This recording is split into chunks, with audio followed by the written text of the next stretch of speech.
প্রীতি ও শুভেচ্ছা জানিয়ে শুরু করছি আমাদের আজকের প্রতিবেদন। তো জানবো আপু কেন আমাদের ইউটিউবের মাঝে আসেন। আপু আসসালামু আলাইকুম। ওয়ালাইকুম আসসালাম। আপু কেমন আছেন? এই তো ভাই আলহামদুলিল্লাহ ভালো আছে। আপনি কেমন আছেন? জি। ভাই গরিব হইতে পারি কিন্তু সম্মানটা তো আছে। আচ্ছা আচ্ছা। তো মারা গেছে। মারা গেছে। আচ্ছা, বাবা মা কি বেঁচে আছে নাকি নাই?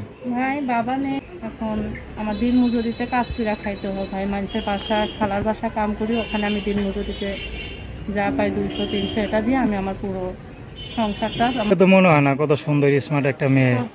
আপনি বলতেছেন আমাকে দেখে মনে হয় না। আমি যখন কাজে বের হই মানুষও আমাকে দেখে বলতে পারে না যে আমি এত গরিব ঘরের একটা দুঃখিনী মেয়ে।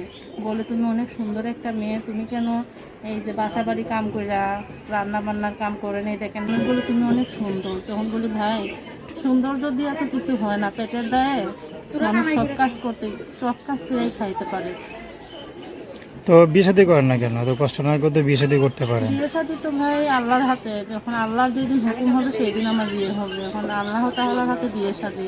কারণ সেই রকম একটা ভালো মনের মানুষ যে আমাকে দুবেলা ডাল ভাত খাওয়াও যদি সুখে রাখতে পারে, আমি তার কাছে বিয়ে বলবো। আর সত্যিকার বড় কষ্টে আছি ভাই।